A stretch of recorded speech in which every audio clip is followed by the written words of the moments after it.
So Ken, if they're doing a raised bed, what depth would you encourage them? That's a good question. So the book says 8-inch, so 1 cinder block or 1 block, which you'll do most of your crops. What I find is tomatoes, your deeper rooted crops, they prefer more. I'd say at least 12-inch to 16 if you can. Would be ideal for potatoes. I love growing giant pumpkins. They love more soil. I mean, I like a pumpkin that's you can barely lift. You roll it to the front door and go, look what I grew! And then by Thanksgiving you're going, I'm tired of this thing! What do I do with it? It won't fit in the trash can! Anyway, they like deeper. So if in doubt, go a little bit deeper. But minimum, I would say, would be 8-inch. Because most of these plants, including, carrots, we don't grow deep carrots here because the soil is so terrible. They go down and they just go like, I can't get down there unless you bring in your own soil. Then it can get deeper. Generally, we're growing shorter carrots just because we have such little soil.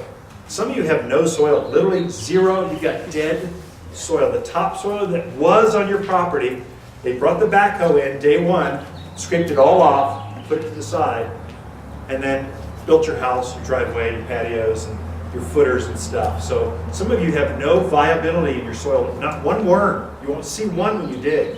No mycorrhizal fungi, nothing beneficial that creates life in the soil. And that's the magic that makes the plants grow. So it's really all about soil. So say you have your raised bed or you're doing containers or even in the ground, what would you put in addition? Like other additives? Oh yeah, good. Thanks for teeing me up on that. Oh, yeah. She's guiding me actually. It's just her way of saying, get on with the program. So when I'm turning that compost, 1 shovel step, I'm the lazy gardener. I mean, I'm the guy that gets soil prepped while she goes and plants it. I get the irrigation ready, she goes and plants it. So I'll add that compost, manures, whatever I've got. Probably at this point, if you've not turned your soil, it's a little late for manures because you want those things to settle some. If you're to add manure into your soil right now and then plant later this weekend, it may be too hot, might burn. Really, manures you want to rest so that they have time to level out. So I would use mulch. Water's mulch is screened down to 1/4 inch minus. It's real fine. It's a compost and it will not burn. You're trying to change the structure of that soil. In addition, before I turn it, I'll add the all-purpose plant food. Just show that. I feel like Vanna White. And you look like it too. If only you had that white studded dress. That'd be great. Oh, that twirl. And then gypsum. I'll add if we got that. Oh, we forgot the gypsum. I add gypsum and I add this. I'll turn it to 1 shovel step. That's what I do with my mulch, all at the same time. What this does, this is nutrients. It's adding food. And the main ingredient is cottonseed meal in that particular fertilizer. You'll smell, it smells kind of earthy, kind of organic. That's the cottonseed meal. But that creates really good fruits, big fruits. And it changes very acidic, so it keeps the pH down. The gypsum, that is actually calcium sulfate. We have a problem here called blossom end rot, where the tomato actually, where the blossom was, will actually rot out, so it's like a black spot. You'll see it on your peppers. You'll see it on your squashes. That's almost always a calcium deficiency.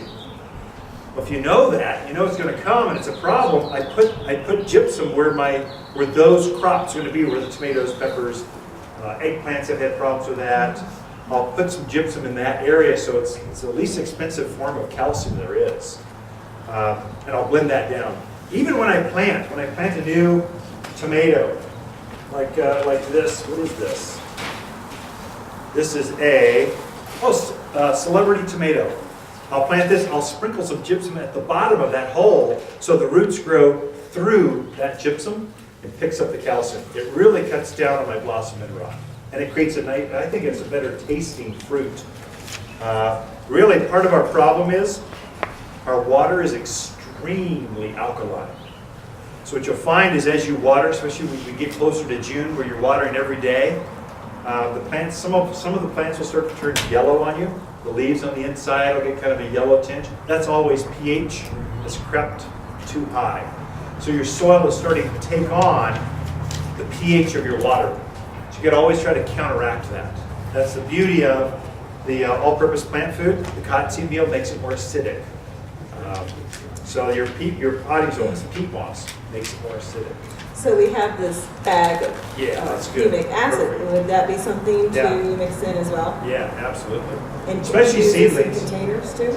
I've always used it in my raised beds. I don't know. Containers, I would think you could get it too much. Humic acid, if you boil, that's what that is, it's called humic acid. If you take a compost pile and you boil it down, you just compost it right down to its last element. The last element is humic acid, that. So it feeds not the plant, it feeds the soil. So the worms come in and go, oh, this is great, wow. It populates your mycorrhizal colonies, the beneficials that help break down the organics, the manures, that kind of stuff. So it's great stuff, especially where you're putting carrots. The seed, if you're doing seedlings, it's like magic. Lawns, I wouldn't recommend putting a lawn down without that, no seed. So that's what the humic does. Do you have, like steer manure you put in and then you have to give it time? Can you plant, if you Put it mix right this in in, and go. you can plant right away? Yeah, it doesn't burn. You don't have to wait. Yeah, it doesn't burn at all. It's not a nitrogen base. It doesn't feed the plant. It feeds the soil. So that's the magic. It's kind of an oddball or specialty product that only gardeners are going to know about because it's because of how it reacts. Everyone knows a chemical-based Scott's petroleum-based chemical fertilizer feeding the plants. So put it on, you see the green. It may not be the best for the soils and the longevity of your garden in the back. Is it good for tomatoes? Is it good for tomatoes? Absolutely great for tomatoes. This stuff you're talking about. Yeah. Humic, yeah. It's fabulous for the vegetable garden. Absolutely. Yeah. In fact, if you've got some borderline, like I don't know if my nutrients are good enough in my soil, or it just isn't producing like it did in the past, I would add some of that. Because it's going to up your nutrient uptake in the plant. I think we got it. Into the soil Add that's it. in the beds, or I bring the Walter's potting soil and then that on top. So this I generally go on top. On top of Yeah, the I just old sprinkle on stuff, top of the soil. Yeah. The old stuff. Yep. Anywhere I've got soil, where the And plant's then gonna grow. Walter's potting soil. Yeah. I'll put the soil in first. I'll plant the plant in my fertilizer, my gypsum. I'll blend all that together. I'll plant my plants, and then I'll add some of this on top. And So then good. what's the top layer of dirt? What- Top layer of dirt is just whatever is showing on the dirt. That is a good question, though. Sometimes, how do you keep weeds down? So we do get some weeds. We're windy, especially as we're planting. So you get weeds, seed coming in, foxtail, tumbleweed are starting to blow around now. When they blow, the seed go everywhere. A good idea, put a newspaper layer down, just one sheet, and then put shredded cedar bark on top of that, and you will not have weeds. Holds the moisture in, keeps the weeds out. You can get sophisticated with like weed fabrics and stuff. Then you got to pull all that stuff up. I find I just till in the newspaper and I till in the last year's cedar bark. The benefit of shredded cedar, cedar repels insects. So you won't have as many earwigs, potato bugs, or things that crawl across the ground and get on through that bark. They're not going to like that. There's something about cedar oil that repels bugs. Okay, and I think we have one more thing, the soil. Yeah, And I think the reason I'm kind of making Ken hit on soil is because if you have a bad soil, you're going to have an unhappy plant. So that soil prep it's important to put the time and the energy and the money into it. Because if you don't, and you put one of these little wonderful tomatoes or eggplants in, it's going to be unhappy, and you're not going to get good production. So do some work ahead of time that saves you money and heartache and anger. You can talk about that if you want.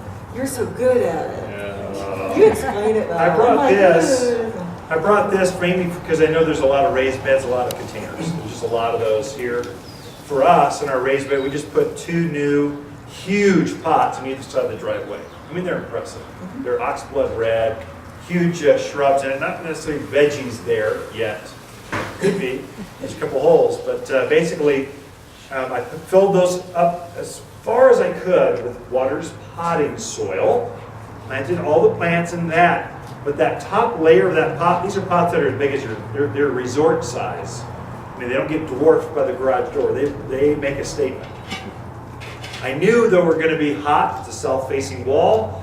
I knew they were going to be hard to water, even if I've got drip irrigation. So what I did is, the top layer where the roots were going to be growing, I added some Aqua Boost crystals.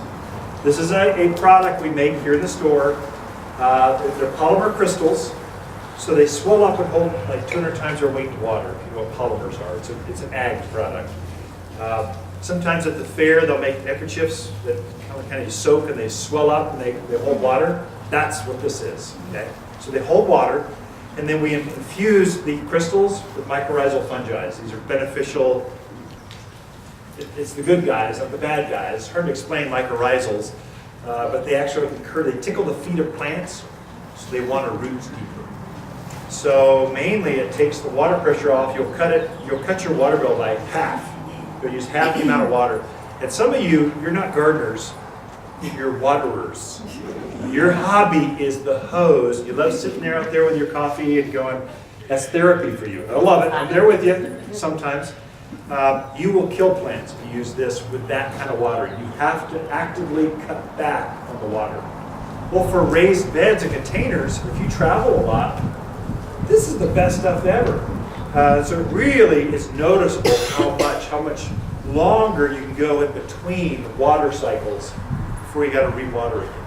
So it's a game changer for things that get kind of wilty. Sometimes your tomatoes, they get wilty at the end of the day. This will keep that from happening. Sometimes your peppers are super crazy hot. I mean, just like a jalapeno you grew somewhere else, it was sweet almost. Here it's like burn your face off. And your wife's face off. I mean, they're just so hot. That's the only thing that does that is it gets stressed. It gets water stress. That's when a pepper gets crazy hot. Well, this will take that off so you get sweeter, more consistent watering, so you don't get stressed in plants. The Aqua Boost is a great. At the beginning of every season, every year, I buy the biggest one of the quart size, and it's on my garden shelf. And then every time I plant a tree or a shrub or a vegetable, I always add some of this at the bottom of the plant always. Okay? Yes? Is it possible to add it to something that's already planted? It's harder. Yes, you can add it to something that's already been planted. It's harder because how do you get it underneath the roots? Generally, you'll take a piece of rebar, big screwdriver. You'll try to sprinkle it in a bowl that way. That's how you get it into a house plant. You'll take a pencil and try to open it up and try to sprinkle it in. If you're taking that cruise to the Panama Canal, you'll be gone for 3 weeks. How do your plants make it that far? That's how you get that in there. And it does. Now you've got to actually change the way you water them, because it will reduce the amount of frequency of water you need to that plant.